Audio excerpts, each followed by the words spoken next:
অনেক দিন আগেকার কথা। চঞ্চলপুর নামে এক ছোট্ট জঙ্গলে এক দুষ্টু এবং বদমাশ শিয়াল থাকতো। সে এতটাই দুষ্টু ছিল যে সে রাত্রিবেলাতে সবার চোখের আড়ালে চুরি করত এবং সেগুলো শিকার করে নিয়ে চলে যেত।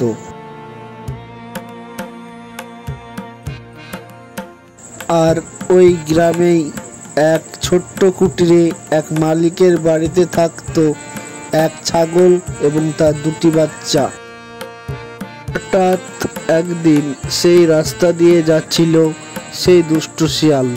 তার চোখ পড়ল সেই ছাগল এবং তার ছাগল ছানার ওপরে। সে মনে মনে ভাবতে লাগলো, আচ্ছা, এই ছাগলের নধর নধর বাচ্চাগুলো খেলে কেমন হয় সেটা পরে ভাববো, এখন বাড়ি যাই।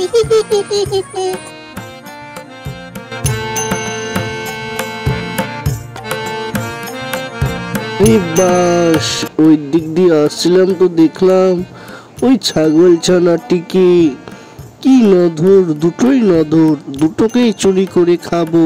আজ রাতে একটাকে চুরি করেই ছাড়বো। সন্ধে হয়ে রাত্রি নেমে এলো। সেই দুষ্টু শিয়ালটি সেই ছাগলের কুটিরের কাছে এসে ছাগলের নধর বাচ্চাটি চুরি করে সেখান থেকে তাড়াতাড়ি পালিয়ে গেল।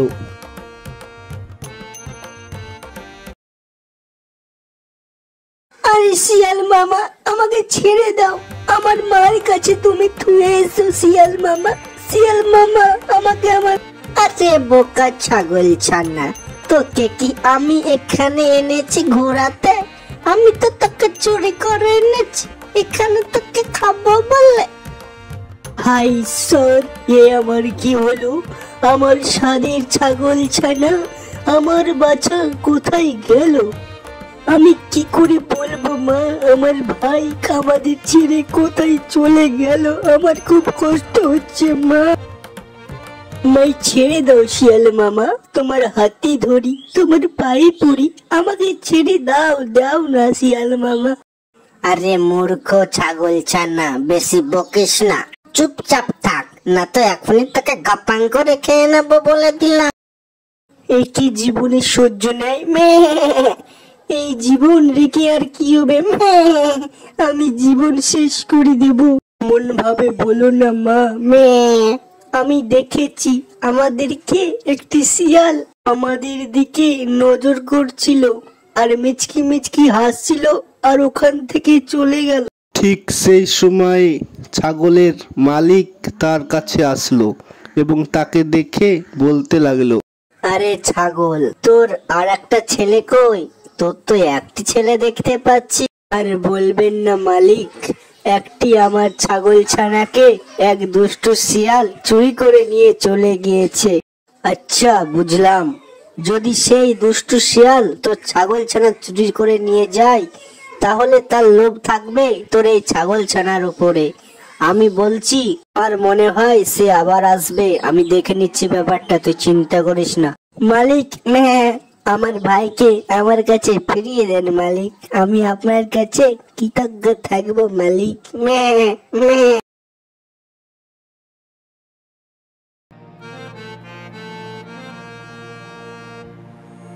রাত্রি হয়ে যাওয়ার সঙ্গে সঙ্গে সেই শিয়ালটি আবার সেই ছাগলের বাড়িতে এসে উপস্থিত হলো এবং মনে মনে সে চিন্তা করতে লাগলো, আরে বাস, এতো সোনাই সুয়াগার রে, ছাগল ছানা তো ছাগল মার কাছ থেকে কত দূরে, আমি তো এক্ষুনি একে পটাং করে নিয়ে পালিয়ে যাব।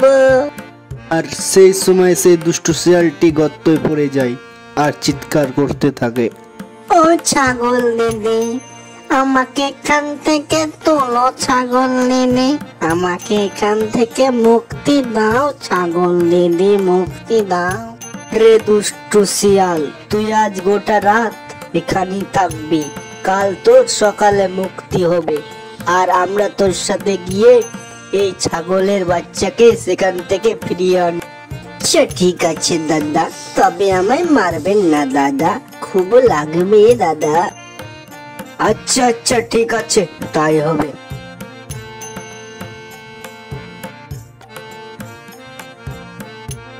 সকাল হয়ে গেল।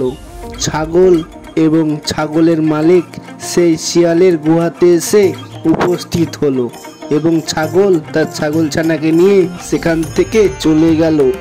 আরে দুষ্ট শিয়াল, খুব জব্দ হয়েছিস না? তোকে জব্দ করতে হবে না দাদা, না অমন ভাবে বলবেন না।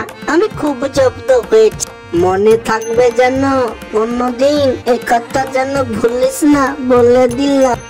না না দাদা, আমি আর আপনার বাড়ির কোনো দিকেই যাব না, আমি খুবই জব্দ হয়ে। এই ঘটনার পর থেকে ছাগল এবং তার ছাগলছানারা সুখে শান্তিতে বাস করতে লাগলো।